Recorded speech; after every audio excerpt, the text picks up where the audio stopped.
Cracker Barrel Old Country Stores is gearing up for a showdown between its Karen CEO and the man who told them, no, you should not change the things they changed, and went deranged, destroying their brand and their company. So, who will shareholders vote for? Who becomes the new board and the new ruler of the Cornbread Kingdom? Today we've got answers, and we're bringing them hot and fresh.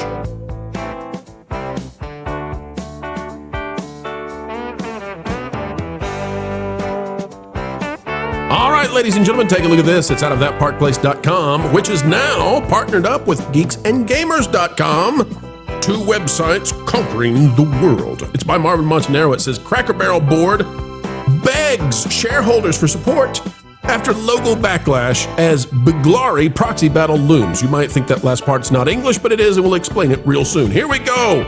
Diving into yet another escapade and how woke went broke at the Barrel. Cracker Barrel leadership is once again locked in a high-stakes showdown with activist investor Sardar WDW, marking yet another chapter in a feud that has now spanned more than 15 years.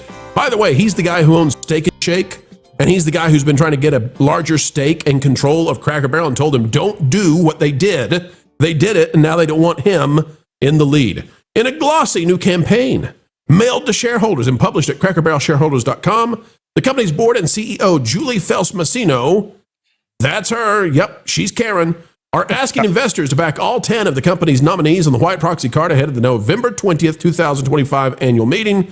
And folks, we told you this was what they were up to.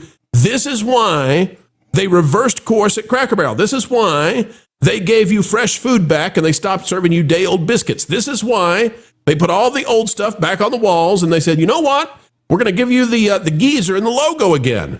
Why? Because they had to survive to November, and they were not going to. She's got to get the vote to be the CEO again. It says the appeal comes after a bruising year for the Southern-style restaurant chain, one defined by a botched logo rebrand, plunging brand sentiment, I would call it the blandification, and tens of millions in lost value. Cracker Barrel's leadership is now framing WDW's renewed challenge as disruptive, while critics say the board is trying to deflect blame for one of the most avoidable brand disasters in modern corporate memory. Now you can see here, this is literally what they sent out. Reject. You see this? It looks like a little pimple in the bottom left side. Reject Mr. WDW's latest disruptive campaign. The guy who told them, don't change your restaurants. Now they're telling people, don't vote for him. Oh, please don't vote for him. Please, please don't vote for him. We don't want to be as successful as Steak and Shake. We don't want to be successful like Steak and Shake. We don't want to put tallow on our fries. Culture, it's about time, I think, for change at Cracker Barrel, but they are hoping and praying that people will not go to the guy who was always saying, you guys are morons. How's it going to play out, Culture? Will the large investors save the day for Karen? No. Julie Taco is no bueno. I knew he loves this topic. She destroyed Taco Bell. And then she took your Mexican pizzas away, and you haven't forgiven her. I am not forgiven her. Not only that, she destroyed the exterior of the buildings. It's like, hey, is this a pet shop? What is this? You don't do that to Taco Bell. You don't want people to think you're going into a pet shop. Anyway, unless it's the Chihuahua. We missed that little. You remember that Yo Quiero Taco Bell Chihuahua? Yo Quiero Taco Bell. Why do we have to dismiss with the best mascots? Like, where's the Budweiser frogs? Bring me back the Taco Bell Chihuahua. Okay, I would, but so will the guy from so will the guy from Steak and Shake. He is a better leader, and he would just be a board member there to advise, Nelson Peltz style. Nelson could have saved Disney. Nelson could have saved 2 straight years of flop fest Disney, and yet here we are, and Disney is like still in stagnation mode. And there's no real positive messaging coming out of them. Well, the same fate, the same playbook, everything that is the same about any company that has a giant chunk owned by BlackRock, this is what is visited upon them. So, hey, bring me the Bulgari guy, because at least I know where he stands. And I love the fact that his company is taking shots at other companies now. That is just, I have to tell you, we need more of this. We need more direct confrontation between brands in the food space. We used to have it, where's the beef? And a whole lot of other stuff used to be like a crazy, wonderful marketing campaign. Do you know who doesn't do I hear any you, marketing? Dave Thomas. Who doesn't do any marketing?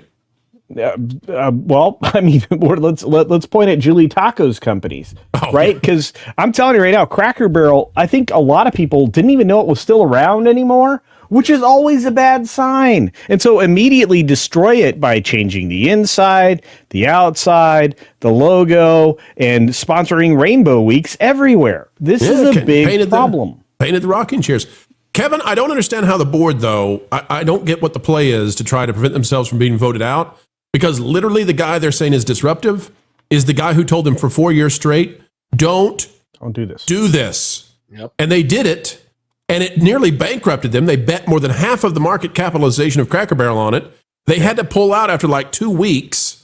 And now they're saying, hey, that guy who was right the whole time, he's super disruptive. You totally should not vote for him. He's always so bad. Ooh. Kevin, what's the defense here? There is no defense. This is hubris. This is a desire to push the message and burn it down to the ground. These, for whatever reason, these folks seem to be intent on taking jobs as CEOs and board members of places they think they're too good to be at. And because of that, they decide that we're going to change the very guts and soul of the place so that it matches what we want when no one else wants that. This is about stripping away things that you love. Cracker Barrel is as Americana as it gets. These people have essentially a mission to strip away anything that is positive about American culture, especially when it comes to Southern Midwestern culture. They want to destroy traditions. They want to just make it bland and miserable and as unbeautiful and unfun as possible. And to paraphrase Ghostbusters, choose the form of the disruptor. I choose this man. This guy's Twitter is incredible. I hope he keeps smashing them. This is like watching Bugs Bunny smash the mallet on Elmer Fudd's head every single day. This man cannot be loud enough. We need to keep reminding these people that you almost destroyed a bloody institution for some tacky shiplap. I hope this is a dogfight. Hopefully people learned they should have picked Nelson Peltz, or else Disney wouldn't be in the sorry shape it is now. Right. They have a chance to write the course, and hopefully they read the tea leaves and get it right. They won't. Kevin, these people, they're so, this board and the CEO, they are so out of touch with what Cracker Barrel is. They removed the apple cider and the frosty mugs, right? They removed the specially old-timey drinks, the root beer floats, the stuff that harkens back, and they replaced it with mimosas. Of all the crazy things you could put at Cracker Barrel, it's not a mimosa that should replace it. Martin, let me go to you. I want to read to you some of this stuff. It's just absolutely unbelievable. This is from the Cracker Barrel website, folks. You can go check it out right now at crackerbarrelshareholders.com. It says, reject Mr. Beglari's latest disruptive campaign. Another pimple at the top left. And it says, Mr. Beglari has once again launched another unnecessary, costly, and distracting proxy contest against the company. His fourth launched in the last 5 years and his eighth in the last 15 years. This time, he is urging shareholders to vote against Cracker Barrel's CEO and director, Julie Masino, a.k.a. Karen, and independent director, Gilbert Davila. Cracker Barrel's other board members are united in the strong belief that Ms. Masino and Mr. Davila are invaluable members of the board and are important to the continued success of the business. They just almost bankrupted you. What would it take? You would have thought they had a better answer to this. And I love this one. If you go to the bottom, after the little thumbs things they have here, the very bottom one, thumbs down, Beglari is using stunts and personal attacks to try to disrupt Cracker Barrel's business instead of looking out for shareholders' best interests. Martin, were they looking out for shareholders' best interests when they tanked the company and became the laughingstock of the nation? In a perverse way, I think they were, because they're looking at the demographics of the United States and seeing that families are disappearing. And Cracker Barrel has built itself as an institution on the American road trip. What is it? 87% of their property is interstate adjacent. It's all about where families taking a road trip, Dad doesn't want to stop at Burger King again. And so, you can get a good meal right off the interstate. Adding alcohol to the menu probably was a mistake, considering that's the bread and butter. Considering you got people get on the interstate and off the interstate, yeah, it's probably not the best idea. But it is it's a high margin item for a restaurant, so I can understand why a bunch of wine moms would put that on the menu if they're running a company. Wait, I'm gonna agree with Martin. Culture, you fired him up. Yeah, I'm gonna agree with Martin here. Look, what's the best way to put a soccer wine mom to sleep in a car ride that you were just tired of hearing her voice? Oh, I see the play here. They realized that the guys wanted the Karens to be quiet in the car, so they buy the mimosas for her. I see. I'll drive. Yeah, I'm just saying. I mean, that's the thinking there. And Julie Taco, of all people, would definitely know all about that. You guys have got us in so much trouble now. Lauren, get us out of trouble. Get us out of trouble. What is going to happen at Cracker Barrel if they keep this lady in charge? I mean, let's say that the big investors, right, the BlackRocks, the Vanguards, I don't know how much any of those companies have in Cracker Barrel, but they have money in all the companies. I think combined over 15%. I think last time I looked at which is nothing compared to how much they have of Disney. That's the whole reason Disney gets to keep doing what it's doing. Lauren, if this lady stays in as CEO, if Karen CEO, who decided the biscuits could be served a day old, if she stays, then there is, like, in American corporate culture, it doesn't matter what you do. You could backflip into the parking lot face first, and they'll just say, keep that person going. They're great. They're wonderful. There's nothing you could do too perverse to get you out of a CEO position at that point. There are three things that they need to focus on: food, experience, and value. Those are the things that you can compete on. If you're not focusing on those things, you're going to lose. And so if they don't end up taking Big Laurie's suggestions, if they do reject his bid here, the best that they're going to do is they're going to remain neutral. They're not going to get better because they're not going to focus on those things. If they do focus on those things, there's a chance that they can regain some of their market share.